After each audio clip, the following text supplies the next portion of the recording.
Hello world, welcome to Coding After Effects Back to Basics. In this tutorial I want to talk about global variables.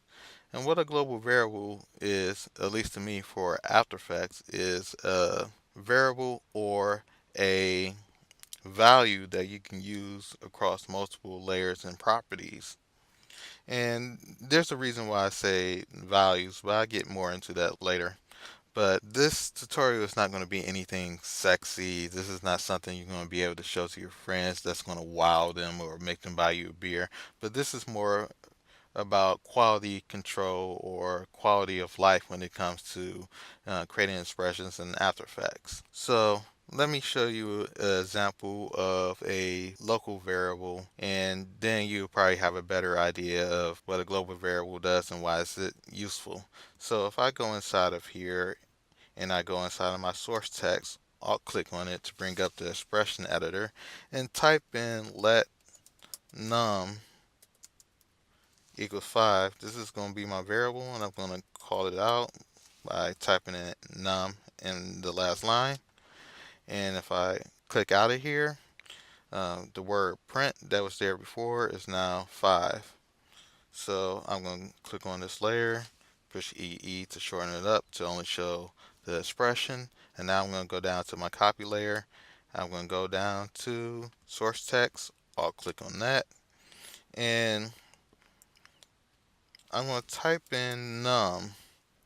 And if you know anything about expressions, you know that when you create a variable inside one layer or inside of a specific property, you cannot see that variable outside of that property. So if I type in num and I actually click out of this expression editor, you see that num is not being seen in this property, even though I created a value for num inside of my print layer. So what's going on with this? If I type in type of, we can see what type of value that this num has. And if I click out of here, it's undefined. So this num has no value to it really. So I'm going to get rid of this and also get rid of that. And I'm going to shorten this up. And I'm going to create a global variable using expression control. So before I actually started this tutorial, I created a layer called global.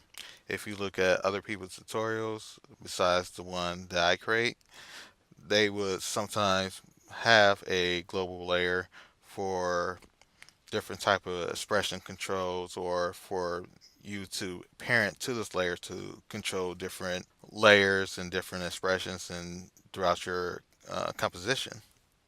So I'm going to be using this the same way, and I'm going to go up here and actually lock this effect, and I'm going to go ahead and right click, and I'm going to go down to my expression control and just go to slider control.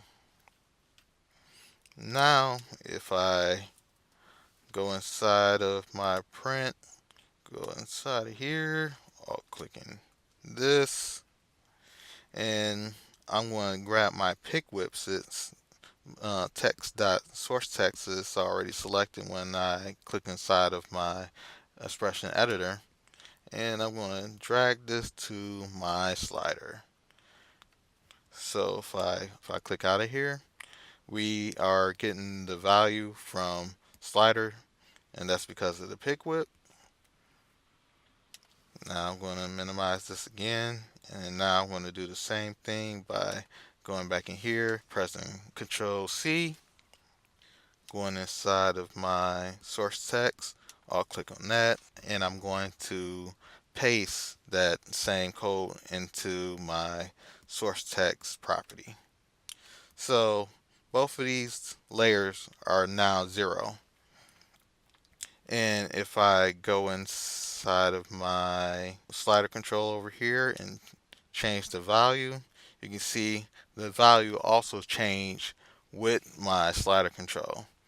In most situations, this is pretty good. This is all you really need. But let's say I want a text control, and if I was to right click in this effect panel and slide all the way down to my expression control, whoa, there's no text control in here. So for that reason, I can't use this expression control to actually control my text. I don't know why I was getting twisted right there. But since we can't necessarily control our text using this method, maybe there's another way of doing it. And the way of doing this would be by creating a marker and using the value from that marker. So I'm going to go ahead and just get rid of this.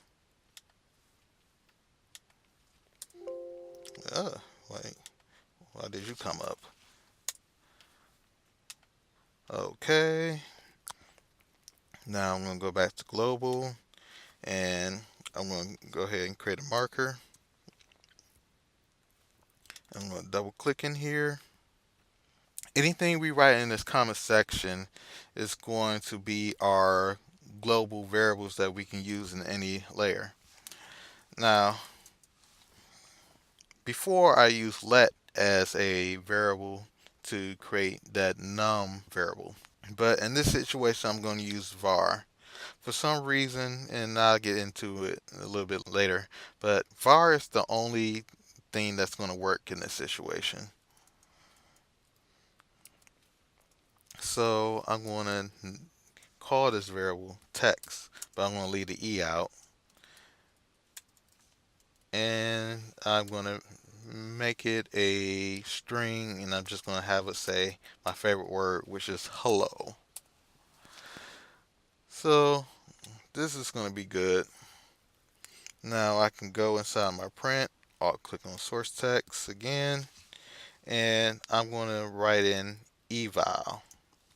And what eval does, it's going to evaluate text and it's going to turn it into native expression code. So what I want to do is I want to get this marker layer information and actually put it inside this eval function. So I'm going to type in this comp dot layer, which is going to go to my layer in this comp, and the layer I want to get is a global, and I'm going to put that in between two double quotes.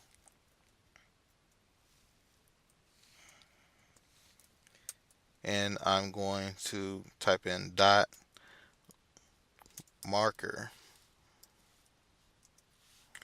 dot key, and this is going to grab this first key right here, and I can do that by pressing 1, and the information that you want to get from this key is the comment. So I'm going to press enter, and I'm going to type txt for text, and if I click out of here I should get hello. Amazing, right? So the reason why we use var in this comment instead of let is because eval doesn't read let or const. And if you remember, or if you haven't seen my tutorials on variables, let and const is the new variable for the JavaScript engine for expression. I can copy this and go ahead, I'll click on here again and paste in here the same code. I get hello. But the magical part about this, if I was to go back in here, and let's say I was working on a project and I put in some text and my boss said, I don't like the word hello. Instead, I like the phrase hello world. I can go ahead and put that in, and it automatically updates for any layer or property that's using that text variable. Crazy. And I'm about to show you one more useful way of using global variables. If you're from the world of coding, then you're familiar with functions. And what functions does is it's a bunch of code that you can add in and you can execute it by calling this function. So I'm going to show you what I mean by that. I'm better with showing anyway. So var, and I'm going to name this function adding. And what this adding function is going to do is it's going to take in two values, which is num1 and num2, and the code that it's going to take in, that it's going to use, is it's going to use num1 to add num2. So I'm going to push OK for this. And if I go inside my print layer, I'm going to type in adding, and I'm going to add 2 and 2.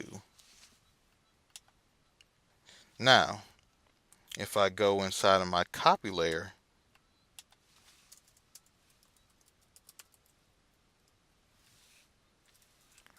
I can do 5 and 6.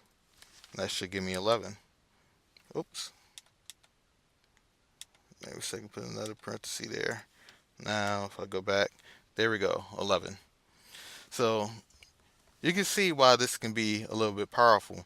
Not only can you get variables from this marker, you can create multiple variables in this marker. You can also use functions that you can use through multiple properties and layers. So this can be quite powerful, and you can also create a library with just functions that you constantly use, or variables that you think that's going to be helpful for your entire project that you constantly use throughout multiple projects. So if you learned something in this video and you like this video, go ahead, subscribe to the channel. I got more videos on expressions and Sans script, and soon I should be having videos on Cinema 4D talking about Espresso and their coding programs in there. Until the next time, enjoy yourself with this warm weather we're getting now, and peace out, world.